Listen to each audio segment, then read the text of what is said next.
Alright, y'all, what's going on? It's Combo Breaker 99 back with another video. Alright, y'all, back with my keys to victory / prediction for the big one tomorrow. The big one, this is the main event for us WMMA fans. Grasso Shevchenko 3 is going down. Can't believe we're only one night away now. If y'all missed it, I gave my prediction in the live stream, but if you don't want to scrub through the live stream, I'm going to drop my keys to victory / prediction right here for y'all. Alright, so yeah, it's going down, man. Grasso Shevchenko 3. This is a big one. Grasso's got to come in here and prove that she's still the dominant champ, or she can be a dominant champ. Let me scratch that, right? Because she didn't defend the belt in the last one. She just retained it, right? She keeps it. She goes home with it because it was a draw, all right? Shevchenko, she's got to make a big statement. You know, she's got to come in here and prove that, hey, she can make the adjustments and she can become a two-time champion right now, because I think a lot of fans feel like she's on the downside, you know? So going into this fight, let me start my keys to victory for the Bullet first, because I have a few more for her than I do Grasso. I have a few more for her because I'm a little worried about Valentina here, because I believe that she thinks that she doesn't have to make any changes in this fight, but she's got to make some changes. She's got to make some changes in this fight to convince the judges if she doesn't get the finish. But first off, I'm going to say this. Number one, because I saw it in round one in the rematch, she's got to work the body. She's got to work the body of Alexa Grasso. That's the open target for any fighter, but it's wide open for Alexa Grasso. Body kicks and leg kicks. Always start with the foundation and start with the body if the person is giving it to you. The first round, I believe in the first fight as well, Valentina was landing some nice body kicks. Every time she would find that range from the outside and stay out of the way of Alexa Grasso's jab, you know, she would throw those hard body kicks. You know, just keep flicking those body kicks to the side, just keep tearing that rib cage up to slow Grasso down, and then eventually go upstairs. That's when the headshots come in. But in the second fight, I feel like she kind of let up. You know, she started trying to exchange with Grasso and step in a little bit more and just go for takedowns. But I think she needs to spend the first few rounds, the feel-out rounds, you know, tenderizing the body and even, you know, checking those, landing those leg kicks and checking any of Grasso's kicks. But since Grasso is so front-heavy and her boxing guard is so high, that just leaves those ribs wide open and that lead leg open. So I say chop that foundation down first, and then the headshots will come. Second, you know, she's going to have to get out of her comfort zone like she did in the first two fights, and she needs to stick with the plan of that jab. You know, don't abandon the jab.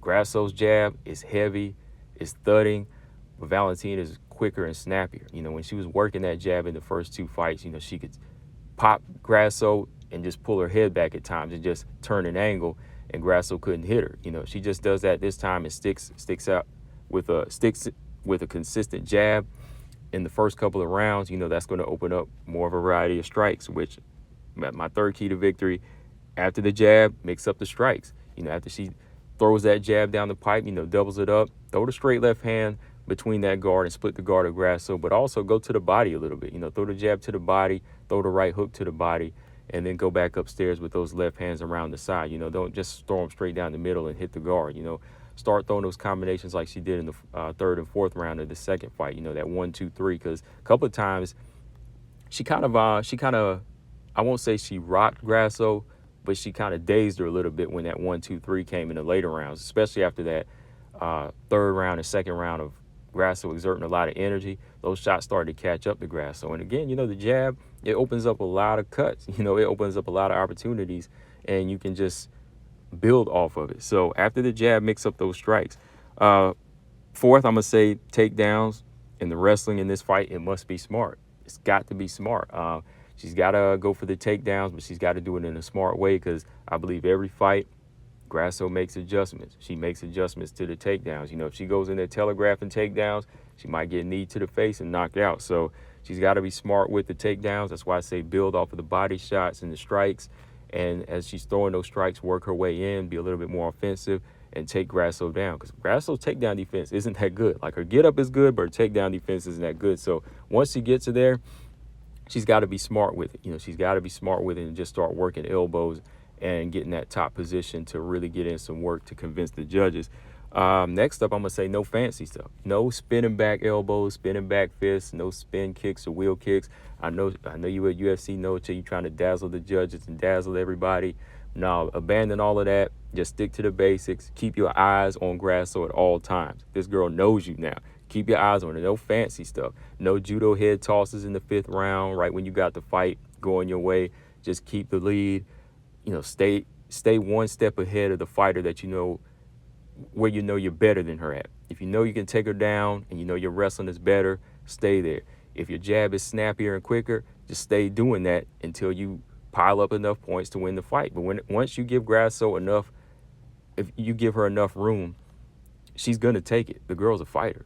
She's not a quitter. She's not going to sit back like these other fighters and just go through the motions. Every moment she's going to be looking to fight. So you can't be doing any fancy stuff to let her close the quarters on her and try to get a finish again. Last but not least, I say fight to finish. Got to fight to finish. You got to go in there and show the judges that you really want this fight. Whether or not the finish comes, you got to fight to finish. I think she needs to be a little bit more offensive. Like I said, get out of her comfort zone of being just a counter striker and waiting. She's got to be more aggressive and land those hard thudding jabs and that left hand down the pipe. Build the lead, cut Grasso up. Like I said, whenever she's heavy on that front foot, start tagging that leg and just chewing it up. And then eventually you take her down after you wear her down, and then you fight to try to finish her on the ground. Don't leave yourself open, but just do what you do. The bullets, she's been here before, so I think she just needs to kind of take her mind off of what she's used to doing or what her opponents are used to, because Grasso's different. All right, Grasso's different. So that's my keys to victory for her. With Shevchenko, body kicks, leg kicks, jab after the jab, mix up the strikes, takedowns. In the wrestling, you got to be smarter in this fight.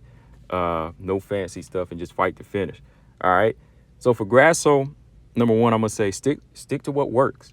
That southpaw style. Come right up in there with that southpaw style, because I can tell you right now, southpaw, even for Valentina after 2 fights, is still going to be tough. It's still going to be tough because she was getting cracked with some of them shots in the second fight. Stick to that. That right jab is heavy. That right hook is deadly. That straight left hand comes over the top, the way Valentina positions herself. Because Valentina, she doesn't really step in and out on her feet. Like, she's not like Joanna or Manon, like a little bit lighter on her feet, stepping in and out, or like Natalia Silva. She's going to be right there. So stick to that straight left hand down the pipe. Stick to that after you build it off the jab. Throw that jab to the chest. So I think sticking to what works, don't change that stance. That's still going to give Valentina some issues. She's still going to have to make those adjustments. Another thing I'm going to say is don't get cute in there. She also shouldn't be looking for anything fancy or trying to, dazzle the crowd. She just needs to stick to her basics and her rugged style. That's, that got her here. Just stay in Valentina's face, work her, get aggressive on the cage, and, wear Valentina down. If you feel like you're the fresher fighter and she's on the downside, work her. And that's the next thing I'll say is cage wrestle Valentina. Don't go to the ground with Valentina, but I think she needs a cage wrestle, because in the 3rd and 4th round, I like whenever Grasso did show her strength. Because she, what was it, the 3rd or 4th, where she, in the second fight, where she picked Valentina up and got Valentina down. Even though Valentina got on top, she showed that she was strong up top, even on the feet. So if she's able to body lock Valentina a couple of times, keep her to the cage, transition to a tie clinch and start kneeing the body and just work her with elbows, she could sap Valentina again. She could kind of sap Valentina towards the championship rounds. Next, I'm going to say is don't wait. She did a lot of waiting, even in the first fight. That's why Valentina built the lead 2-1 going into that 4th round. Had Valentina not make that mistake, she might have got, outworked and taken it to the 5th round. That opportunity might have never came. So I'm going to say don't wait. You got to stay letting combinations. Don't just sit there and let Valentina build the lead and let shots go on you. You got to stay in her face and let those heavy shots go till you can find that finish, whether it be with the boxing or be a submission. Use a BJJ. Last but not least, I'll say use a BJJ, because Valentina is probably going to go for takedowns in here. And when she gets her down, use that BJJ. Look for submissions, I believe. Like, don't look for top position on Valentina because she's strong. I think Grasso needs to look for those opportunities, whether it be an arm bar or, the rear naked choke. Look for those opportunities to try to submit Valentina again, because when Valentina goes for it using her strength, she will leave a lot of room for error there, because she's used to being a stronger fighter. So it's going to be wise for Grasso again to, look for that neck and just look for opportunities to kind of spin like she did, to get out of that arm triangle for Valentina and scramble to the back and look for that submission. So, yeah, those are my keys to victory for Alexa Grasso. Like I said, I think it's going to be a good fight. I think they're going to show a lot of respect in the first couple rounds, but somewhere along the lines, I think once that close to the end of the second comes, Valentina, she's going to let it go, and Grasso's going to let it go. Like the first round, I think there might be some excitement like there was in the first fight, but there could be some respect there. But towards the middle part of the fight, I think Valentina's going to get into more of a groove of what she built off of the second fight. And I think changes will be made because as a martial artist, she has to understand that changes have to be made and you have to adapt in the fight. You know, she didn't come this far to just say, oh, I didn't do anything wrong. It was just the judge. They watched that tape. They watched that tape and they know they did some things wrong. On the real, they have to know that because if they don't and they didn't watch any tapes, then Grasso will win again. But I'm going to go with Valentina. I think the long reigning champion, you know, has enough in her, has IQ, and just has enough tools to get this fight by decision. I think she'll get it this time. But let me know, guys, what y'all think. Combo Breaker 99. Make sure you hit that like button and subscribe. This is WMMA Talk that you like. I'm out. Peace.